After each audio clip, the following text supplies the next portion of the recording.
"You don't belong in this room anymore, Emily." The words hung in the air of the glass-walled Manhattan law office like a verdict already decided. Outside, the city moved in endless motion, taxis cutting through Fifth Avenue traffic, winter light reflecting off steel towers. But inside, everything had gone still. Daniel Whitmore didn't raise his voice. He didn't need to. He tapped the divorce agreement once with his pen, as if marking the final boundary of a life he had already rewritten without her. "Sign it and move on," he added calmly, almost professionally, like he was closing a minor account. Around them, executives and attorneys sat in silence, their faces carefully neutral, but their eyes betrayed curiosity, waiting for her reaction, waiting for collapse, waiting for emotion. Emily Carter stood perfectly still, her hands resting lightly on the edge of the table. She wore no jewelry that day, nothing to reflect light except the faint sheen of the office windows across her face. For a moment, no one spoke. The air felt heavier than it should have in a room designed for agreements and signatures. Daniel leaned back slightly in his chair, confident, as if the outcome had already been calculated and filed away. "You were never built for this world," he said, quieter now, almost as if explaining a simple fact to a child. A few soft, restrained laughs came from the corner of the room, lawyers who had seen too many endings to believe in anything else. Emily looked down at the papers. Her name was already printed in neat black ink, waiting for the final mark that would officially erase one chapter of her life. But her expression didn't change. Not anger, not fear, just stillness. The kind of stillness that doesn't come from surrender, but from something being locked deep inside where no one else is allowed to see. She picked up the pen. The room seemed to tighten, every breath measured. Daniel watched closely, expecting hesitation, maybe a final plea, maybe anything that would confirm his certainty. Instead, she signed. One clean stroke, then another. The sound of pen against paper felt louder than it should have, echoing in the silence that followed. When she set the pen down, no one clapped, no one moved. The moment felt unfinished, suspended, like the air itself was waiting for something unseen to arrive. Daniel exhaled softly, satisfied, already shifting his attention away as if she had become irrelevant the moment the ink dried. He didn't notice the faint vibration of her phone resting face down on the table, or the fact that somewhere across the city, a call had just been made that would not be undone. The silence that followed her signature did not feel like an ending. It felt like something had been set in motion without anyone in that room fully understanding it. Emily Carter remained standing for a brief moment longer than necessary, her eyes lowered toward the signed documents, as if confirming to herself that the page had truly turned.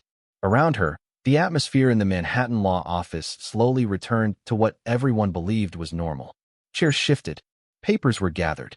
Soft conversations resumed in low, careful tones that avoided acknowledging the emotional weight of what had just occurred. Daniel Whitmore had already moved on in his posture, leaning slightly toward his attorney, discussing details about asset separation as if the previous exchange had been nothing more than routine paperwork. He did not look at Emily again. That absence of attention was deliberate, the kind of indifference he had practiced over time until it became effortless. Emily finally set the pen down beside the document and exhaled quietly. No one noticed that her breathing had changed, becoming slower, more controlled, as if she had just stepped out of a place she no longer recognized. She reached for her coat, folded neatly on the chair beside her, and put it on with calm precision. The fabric was simple, unremarkable, but the way she moved through the action carried a quiet finality that did not match the expectations in the room. Daniel's voice rose slightly as he spoke to one of the executives present, mentioning future acquisitions and upcoming quarterly strategies, his tone confident and unaffected, as though today had only strengthened his position. A faint smile appeared on his face when someone congratulated him under their breath, reinforcing the belief that control had remained entirely in his hands. Emily turned slightly toward the exit, her steps unhurried, neither rushed nor hesitant. There was no dramatic pause, no final glance backward. She simply moved forward, past the glass walls that reflected fragmented versions of the city outside. As she reached the elevator, the doors opened almost immediately, revealing an empty cabin lit by soft white light. She stepped inside and pressed the button without looking back. The doors began to close slowly, separating her from the world she had just left behind. In the narrowing gap, Daniel could still be seen through the glass walls, speaking comfortably, unaware of anything beyond the room he was standing in. But somewhere far beyond the building, across the city skyline, and beyond the reach of any conversation happening in that office, a chain of decisions had already begun to form quietly, initiated by a single call that carried a name Daniel Whitmore had never paid attention to. The elevator descended without sound, carrying Emily downward as if the city itself was holding its breath for what would come next. The elevator descended in complete silence, the kind that made every second feel stretched and intentional, as Emily Carter stood still inside the softly lit cabin, watching the floor indicator move downward one number at a time, each floor separating her further from the life she had just signed away without hesitation. Her reflection in the polished metal doors looked distant, almost unfamiliar, as if the woman staring back had already begun to exist in a different chapter that no one in that Manhattan law office could yet see. When the elevator reached the lobby, she stepped out into the marble atrium where the noise of the city rushed back in, taxis honking faintly outside, people moving with purpose, unaware of the quiet shift that had just occurred above them. She paused for only a moment near the entrance, adjusting her coat, before walking outside into the cold air of the city street. At the same time, high above in a glass conference room, Daniel Whitmore was still speaking confidently with his executive team, his voice steady as he outlined upcoming expansion strategies for Whitmore Industries, a company he believed was entering its strongest financial quarter yet. He gestured toward a digital screen displaying projections and growth charts, completely unaware that those same numbers were already being quietly reassessed elsewhere. His attorney nodded beside him, confirming details about finalized agreements, while Daniel allowed himself a brief moment of satisfaction, convinced that everything important in his life had just settled exactly as he intended. Across town, in a private office overlooking Central Park, a man named Richard Carter stood by a large window with a phone pressed lightly to his ear, listening without interruption as a final confirmation was delivered.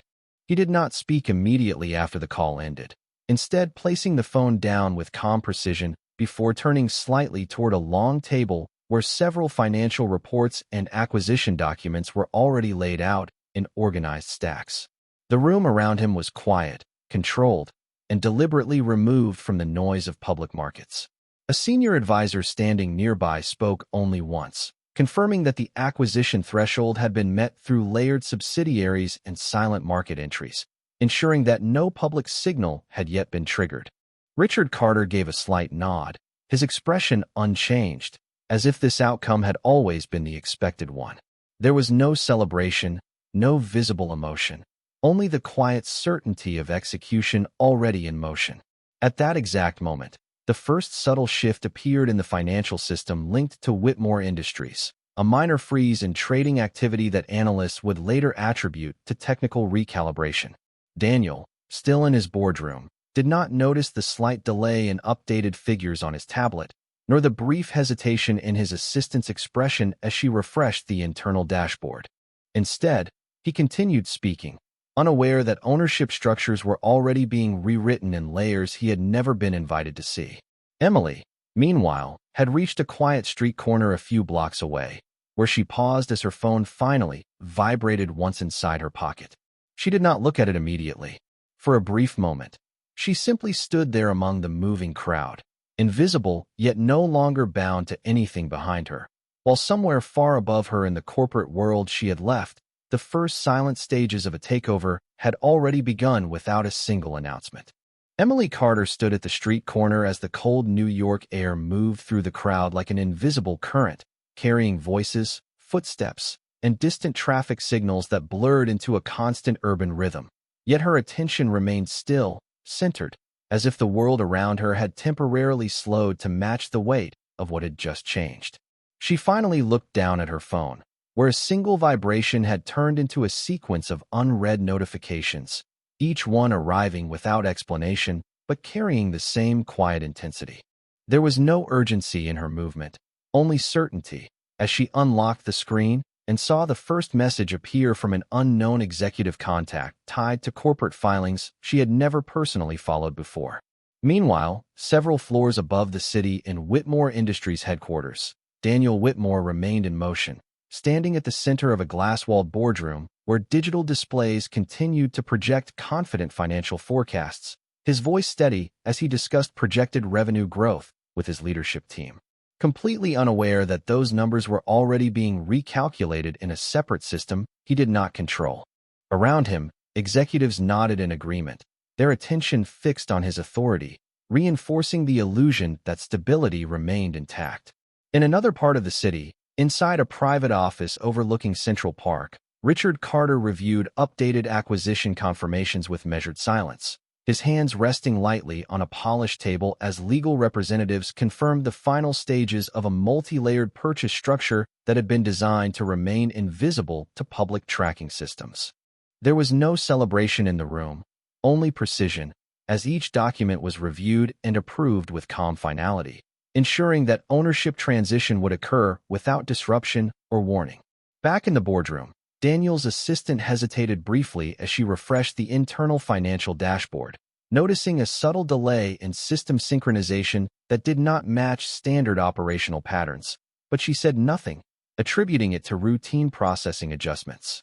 Daniel continued speaking, his confidence unchanged, gesturing toward projected expansion routes across North America, describing future acquisitions as if they were already secured within his control.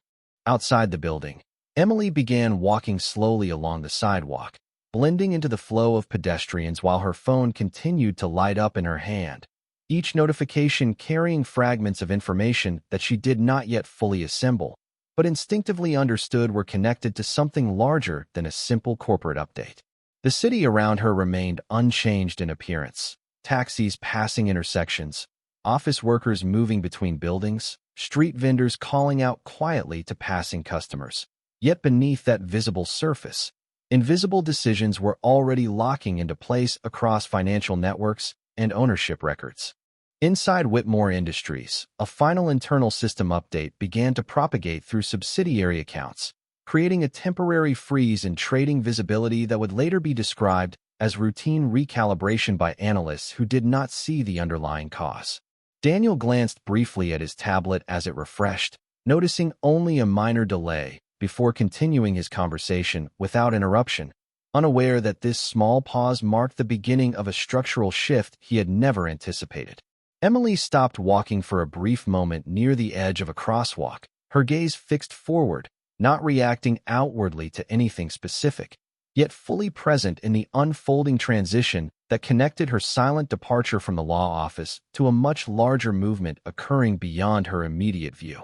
The air around her felt ordinary, but everything within the unseen systems above the city was no longer stable in the same way it had been just moments before. Emily Carter continued walking slowly along the sidewalk, blending into the rhythm of the city as if nothing around her had changed, yet inside the invisible layers of the financial world, something irreversible was already forming without sound or announcement. Her phone remained in her hand, screen dimming and lighting up again with new notifications that she did not immediately open, each alert carrying fragments of corporate language, transaction confirmations, and system updates that seemed distant but increasingly connected to a structure she was only beginning to recognize. Across town, inside Whitmore Industries headquarters, Daniel Whitmore stood in the same boardroom, still confident, still speaking as if every variable in his business model remained stable, while large glass panels behind him reflected the skyline of New York in the late afternoon light, giving the room an appearance of control and permanence. He gestured toward projected charts that displayed projected expansion across multiple sectors, his voice steady as he described upcoming negotiations and market positioning, completely unaware that internal ownership records were no longer aligned with the figures on his screen. Around him, executives continued to listen attentively, maintaining professional composure, although a few subtle glances toward their devices revealed a growing awareness that system refreshes were taking longer than usual. In a separate secure office overlooking Central Park, Richard Carter remained seated at a long table where multiple legal and financial documents had been finalized, each page representing a layer of acquisition that had been executed quietly through interconnected entities designed to avoid public detection until completion. A senior advisor confirmed that the final threshold of ownership transfer had been reached, meaning that controlling interest in Whitmore Industries now rested outside of Daniel Whitmore's awareness. Richard Carter gave a small acknowledgement without speaking, his expression unchanged, as if confirming something that had already been determined long before the process began. At that same moment, in the Whitmore boardroom, Daniel's assistant noticed a sudden shift in the internal dashboard, where ownership percentages briefly flickered before stabilizing again under a different structure that did not match previous reports. She hesitated, fingers hovering over the keyboard, but chose not to interrupt the meeting, assuming it was a temporary synchronization delay. Daniel continued speaking, his confidence unshaken, now outlining a strategic partnership that he believed would secure the company's position for the next fiscal year, while the room remained focused on his leadership, unaware of the silent restructuring occurring beneath every financial layer they trusted. Outside the building, Emily stopped near the entrance of a subway station, standing for a moment among passing commuters as she finally opened one of the notifications on her phone, her eyes scanning the message without visible reaction. The language was technical, filled with references to ownership transfers, controlling interests, and finalized acquisitions, but she did not need every detail to understand the direction of what was unfolding. She simply lowered her phone slightly, her expression calm and unreadable, as if accepting information that confirmed what had already been set in motion before she ever left that glass office earlier in the day. Above her, in a tower of steel and glass, Daniel Whitmore remained unaware that the structure he was speaking for was no longer entirely his to command, while beneath the city streets, movement continued in both directions, ordinary on the surface, but fundamentally altered in its foundation. Emily Carter stood near the entrance of the subway station as the city moved around her in layered motion, people passing in steady streams, headlights reflecting off wet pavement, and distant sirens fading into the background noise of late afternoon Manhattan. Yet she remained still, focused on the quiet glow of her phone screen as new information continued to arrive without pause. Each notification carried a deeper level of confirmation than the last, shifting from simple alerts into structured financial updates that referenced ownership transitions, institutional changes, and internal restructuring across Whitmore Industries, though she did not react outwardly, only absorbing each line with calm precision as if she had already prepared herself for this moment long before it arrived. Across the city, inside the upper floors of Whitmore Industries headquarters, Daniel Whitmore remained in the boardroom, still standing at the center of attention, his voice steady as he concluded a discussion on upcoming market expansions, completely unaware that the foundation of the company he was describing had already begun to shift beneath him. The executives around him maintained professional focus, nodding at his statements, while screens along the wall displayed financial models that appeared stable on the surface but were already being adjusted in the background by systems operating outside of his control. In a separate secured office overlooking Central Park, Richard Carter reviewed a final consolidated report that confirmed full activation of the acquisition structure, his expression unchanged as legal counsel verified that controlling interest had been successfully transferred through multiple protected layers of financial entities designed to prevent early detection. There was no urgency in the room, only completion, as if a long sequence of planned steps had finally aligned exactly as intended. Back in the Whitmore boardroom, Daniel's assistant noticed a second irregularity in the internal dashboard, where ownership percentages briefly shifted before stabilizing into a configuration that no longer matched the company's previously recorded structure. She hesitated again, glancing toward Daniel, but the meeting continued uninterrupted, and she chose silence over interruption, assuming the system was still resolving internal synchronization delays. Daniel, still confident, moved closer to the presentation screen and pointed toward projected international growth strategies, his tone reflecting certainty in future negotiations that he believed were already secured, while the room continued to follow his direction without question. Outside the building, Emily slowly stepped away from the subway entrance, walking along the sidewalk with measured pace as she finally opened a detailed message that expanded beyond simple notifications into full acquisition confirmation, listing corporate entities, percentage transfers, and final approval timestamps that aligned precisely with the earlier alerts she had received. She did not show surprise or hesitation, only a quiet recognition that what she was reading confirmed a shift that had already been set into motion before she left the law office earlier that day. The city around her remained unchanged in appearance. Taxis moving through intersections, pedestrians crossing streets, and lights reflecting off glass buildings. Yet beneath that visible surface, every financial connection tied to Whitmore Industries was now being quietly redefined. Above her, in a boardroom filled with confident voices and projected forecasts, Daniel Whitmore continued speaking as if nothing had changed, unaware that his authority was no longer absolute within the structure he believed he controlled, while Emily stood in the flow of the city below, holding information that marked the beginning of a reality he had not yet been told existed.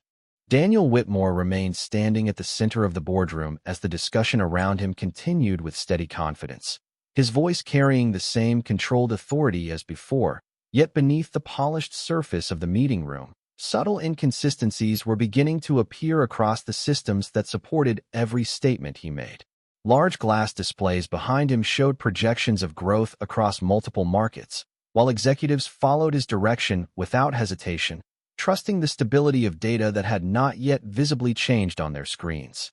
Outside the building, the city continued its normal rhythm, but within the financial infrastructure tied to Whitmore Industries, ownership records were already being quietly rewritten through layered transactions that did not yet trigger any public alerts. In a secured office overlooking Central Park, Richard Carter reviewed the final confirmation of the acquisition sequence, his expression calm as legal advisors verified that controlling interest had fully transitioned through a structured network of holdings designed to remain invisible until completion. There was no discussion of uncertainty in the room, only acknowledgement that each step had executed exactly as planned, aligning timing, structure, and confidentiality into a single completed outcome. Back in the boardroom, Daniel gestured toward a new set of strategic projections, describing long-term expansion into international markets, his tone steady and unaffected, as if every variable remained under his control. His assistant stood near the side of the room, watching as the internal dashboard refreshed again, this time revealing a more pronounced shift in ownership percentages that no longer matched the figures from earlier that morning. She hesitated for a moment longer than before, fingers hovering above her device, but the presence of senior executives and Daniel's uninterrupted confidence kept her from speaking, reinforcing her decision to wait for clarity that did not yet arrive. Daniel continued without pause, outlining partnerships and projected acquisitions, unaware that the structure supporting those projections had already been altered beneath him. Meanwhile, several blocks away, Emily Carter stood outside a glass storefront, holding her phone at chest level as she reviewed the complete acquisition confirmation in detail, her eyes moving slowly across each line of text that outlined institutional transfers, controlling percentages, and final execution timestamps that aligned with everything she had begun to notice earlier. Her expression remained steady, not marked by surprise, but by recognition, as if each piece of information was confirming a direction that had already been set in motion long before she received it. The surrounding street remained active with movement, pedestrians passing in both directions, taxis slowing at intersections, and distant horns blending into the background. Yet Emily's attention stayed anchored to the quiet unfolding of events happening far beyond what the city could immediately perceive. Inside Whitmore Industries, another internal synchronization cycle completed, briefly updating system records that now reflected a structure of ownership that no longer aligned with Daniel Whitmore's understanding of his own company. The change was subtle on the surface, visible only as a delay in data refresh and a brief inconsistency in reporting lines, but underneath, it represented a complete shift in control that had already finalized in legal terms. Daniel, still addressing his team with composed authority, had not yet seen the updated confirmations, and the room continued to respond to him as if nothing fundamental had changed. Emily lowered her phone slightly and began walking again, moving with calm precision through the city flow, while above her, The final layers of corporate certainty continued to settle into place, quietly redrawing boundaries that would soon become impossible to ignore. Inside the boardroom of Whitmore Industries, Daniel Whitmore continued speaking with the same steady authority, unaware that the environment responding to his voice was no longer fully aligned with the structure he believed he controlled, as subtle delays in data synchronization began appearing across multiple executive dashboards that tracked ownership, revenue flow, and internal governance. The room itself remained composed, with polished surfaces, glass walls, and digital displays projecting a version of stability that had not yet caught up to the changes already finalized in external financial systems. Daniel gestured toward a projected timeline of expansion, his tone confident as he described the next quarter's strategic initiatives, while executives around him maintained focused attention, trusting the continuity of information presented before them. At the same time, in a secured office overlooking Central Park, Richard Carter reviewed the final verification report confirming that controlling interest in Whitmore Industries had been fully transferred through a layered acquisition structure designed to bypass early detection mechanisms, ensuring that the shift would only become visible once legally irreversible. He did not react emotionally to the confirmation, only acknowledging it with a brief glance, as advisors around him finalized documentation that aligned every subsidiary entity under the newly established ownership framework. Back inside the boardroom, Daniel's assistant noticed a third and more significant inconsistency in the internal system, where updated ownership records briefly replaced previous figures before reverting again, creating a moment of confusion that did not match standard operational behavior. She looked toward Daniel as he continued speaking without interruption, his focus entirely on presenting future growth scenarios that no longer reflected the underlying reality of the company's structure. The assistant hesitated for a longer moment than before, her hand resting near the device displaying the dashboard, but she still chose silence, influenced by the presence of senior leadership and the absence of any immediate external confirmation. Daniel concluded a section of his presentation and transitioned smoothly into discussing international expansion, his confidence unchanged, as if every metric supporting his strategy remained fully intact.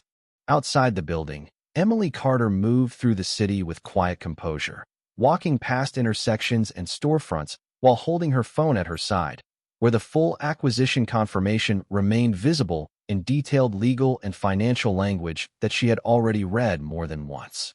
Her expression remained steady, reflecting neither shock nor hesitation, but a calm recognition of completion, as if she had reached the final stage of a process that had been unfolding long before she became aware of its details.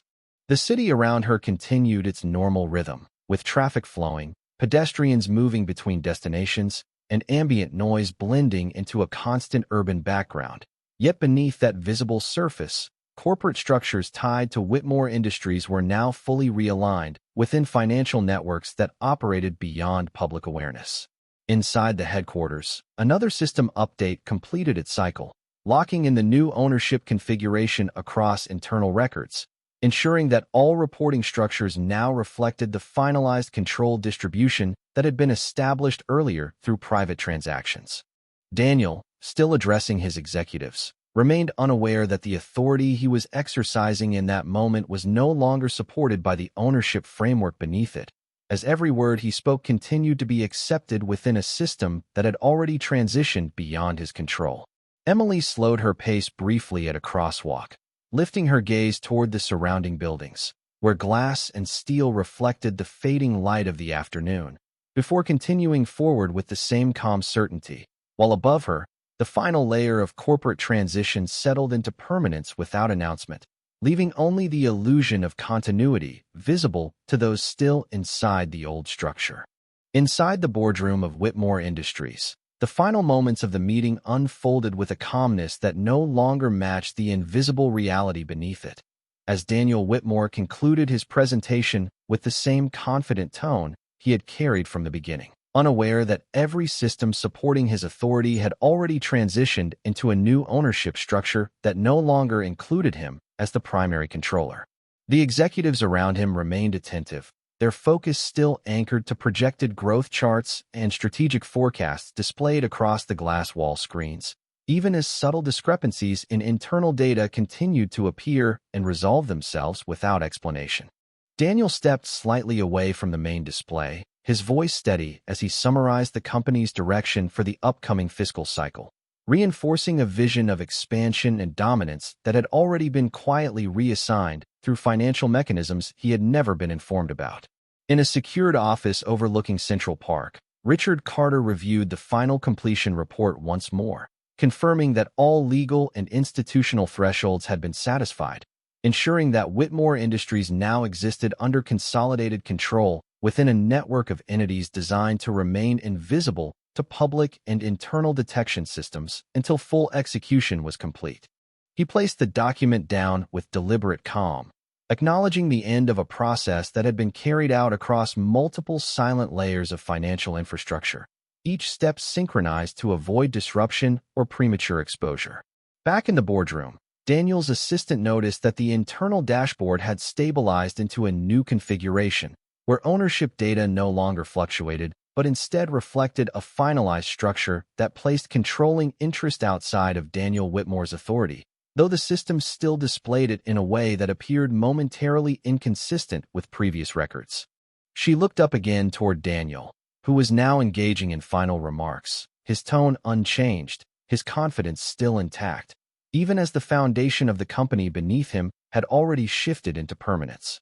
A brief silence followed his closing statement as he acknowledged his executive team, believing the meeting had reinforced his strategic direction, while in reality it marked the final moment in which his understanding of the company aligned with its actual structure.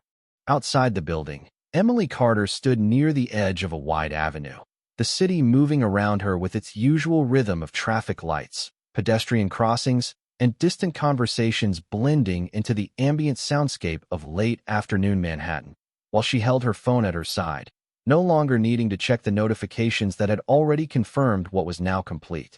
Her expression remained composed, neither celebratory nor emotional, reflecting only a quiet awareness that the sequence of events she had unknowingly stepped into had reached its final stage. Above her, inside the glass tower, Daniel Whitmore exited the boardroom with his executives, still speaking about future plans and upcoming negotiations, unaware that every structural decision of his company now flowed through systems that no longer recognized his control. As he walked through the corridor, employees continued their routines, unaware of the internal transformation that had already been finalized across all financial layers of Whitmore Industries. While across the city below, Emily moved forward into the flow of pedestrians, leaving behind the last visible connection to a world that had already been rewritten without sound, announcement, or resistance.